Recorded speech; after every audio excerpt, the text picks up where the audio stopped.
nas fronteiras do infinito. Rodrigo, prepare-se para uma viagem no tempo. Estamos falando aqui de 3,5 bilhões de anos atrás, quando a Lua era um mundo vulcanicamente ativo. E as provas disso estavam bem aqui, do nosso lado, embaixo do nosso nariz, nas amostras da Apollo 17, e que completam aí mais de 50 anos na Terra. Você está dizendo que essas amostras lunares que foi coletado na década de 70 ainda contam segredos? Como que isso é possível? Pois é bastante curioso a forma como foi feito e as novidades que isso trazem, apesar de serem coisas que estavam aqui na Terra faz um tempão, né? Meio século. Essas pequenas esferas de vidro vulcânico, algumas menores até que um grão de areia, são como cápsulas do tempo, sim, praticamente perfeitas, né? E elas estavam lá todas encapsuladas nessas amostras lunares.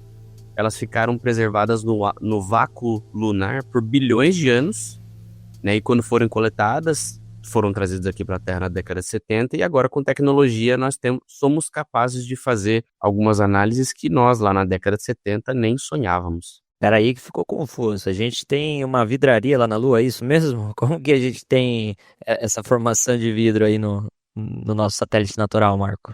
Olhando a Lua como ela é hoje, a gente não imagina que ela tinha uns vulcões aí bastante violentos, né? Imagina aí um vulcão lunar em erupção violenta, projetando lava no espaço. No vácuo lunar, essas gotículas esfriam quase que instantaneamente, formando essas esferas praticamente perfeitas. O interessante é que temos dois tipos, as laranjas e as pretas. E é assim mesmo, elas são divididas por cores, cada uma contando uma história um pouquinho diferente. Se juntar um vulcão muito forte, né, e a gravidade extremamente baixa da Lua, realmente faz sentido. A gente começa a imaginar, né, essa lava sendo projetada pro espaço, né, vencendo a velocidade de escape. Mas nos conte um pouco mais aí, Marco, sobre onde exatamente foram encontradas as esferas. Eu lembro que a Apollo 17, ela pousou no Vale Taurus Littrow, certo? É isso mesmo, Rodrigo. Temos que agradecer principalmente ao astronauta Harrison Schmitt, o primeiro e único geólogo a pisar na Lua, e ele coletou essas amostras lá no Mare Serenitatis, ou Mar da Serenidade, uma das grandes planícies escuras que estão voltadas aqui para nós, aqui na Terra. Aliás, essas planícies são justamente o resultado dessas antigas erupções vulcânicas, Rodrigo. Mas, Marco, o que exatamente a tecnologia moderna, né, revelou sobre essas esferas que antigamente, por conta dessa limitação que a gente tinha, não foi possível descobrir antes? A equipe da Universidade de Brown e da Universidade de Washington usou um equipamento chamado NanoSIMS 50, capaz de fazer análise de materiais em escala atômica. Então a gente conseguiu ver os detalhes menores que 100 nanômetros, Rodrigo.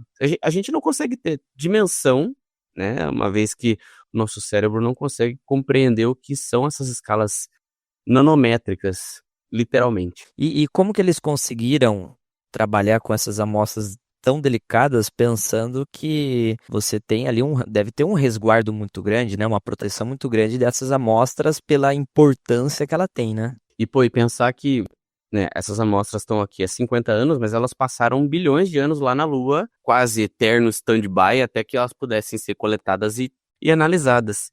Para fazer esse tipo de análise foi um processo muito, muito cuidadoso, né? Eles usaram feixes de íons para extrair essas esferas sem expô-las ao oxigênio da Terra, pois isso trariam danos assim quase irreversíveis para essas amostras. Foram mantidas exatamente como elas estavam na Lua. Depois eles aplicaram técnicas como tomografia por sonda de átomos e microscopia de eletrônica de varredura. E o que essas análises revelaram sobre o vulcanismo lunar? O bonito é que cada detalhe conta uma história, né? As esferas, elas têm umas camadas superficiais, nanométricas, formadas pela condensação de vapores vulcânicos, isso lá da Lua. E essa camada tem estruturas muito legais, como micromontículos, placas e gotículas que registram como a pressão mudou durante as erupções e a cada erupção. E a diferença entre as esferas pretas e laranjas que você tinha dito no começo? Bom, uma é preta e outra é laranja. Mas não para só aí, né? Tem associada a cor aos componentes químicos, né?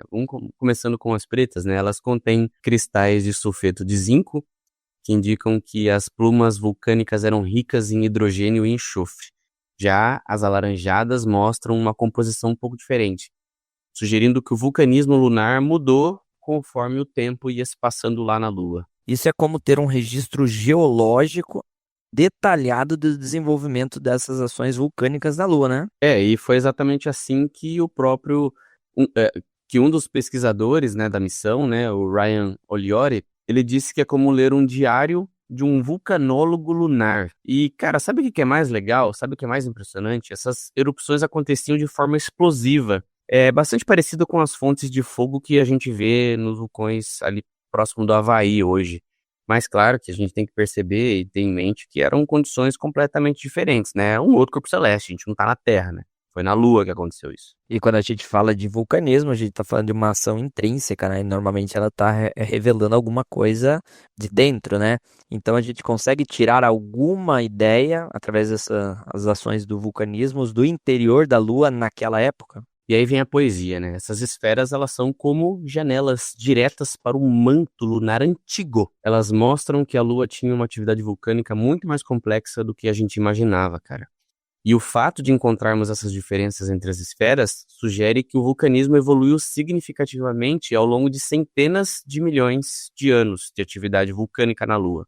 E interessante. Isso me faz pensar que se a Lua tinha alguma, né, ou melhor, tanta atividade vulcânica, o ambiente, né, como que seria, né, o ambiente, a superfície naquela época, se a gente pudesse observar aqui da Terra, né?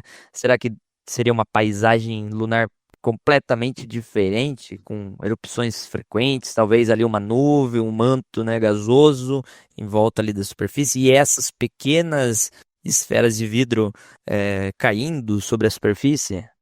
É quase como um inferno lunar, se a gente for pensar, né, de como era o meio ambiente lá naquele período, há bilhões de anos atrás na Lua, mas que acabou criando os mares escuros que a gente vê formando o rosto da Lua que a gente sabe que existe.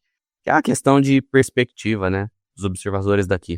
E o que que essas descobertas elas significam, né, para de repente uma possível exploração futura da Lua? Bom, se a gente pensar, é como se a gente estivesse compondo um mapa um pouco mais detalhado e até mesmo tridimensional, uma vez que a gente pode olhar para dentro agora da Lua, né?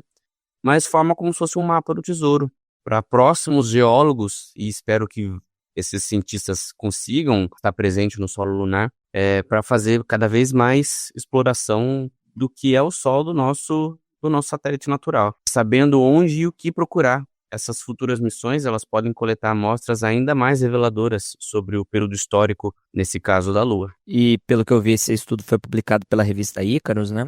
E é interessantíssimo como a ciência é um processo contínuo. O que foi coletado há cerca de 50 anos atrás ainda está ensinando novas coisas, né? É realmente um apreço aí pelas missões Apollo, é um alto investimento na época e, e o quanto isso ainda nos traz benefícios, né? Reconhecer o nosso satélite natural, reconhecer aí a nossa vizinhança astronômica, né? Será que algum observador a bilhões de anos-luz de nós está vendo esses vulcões explodindo, Rodrigo?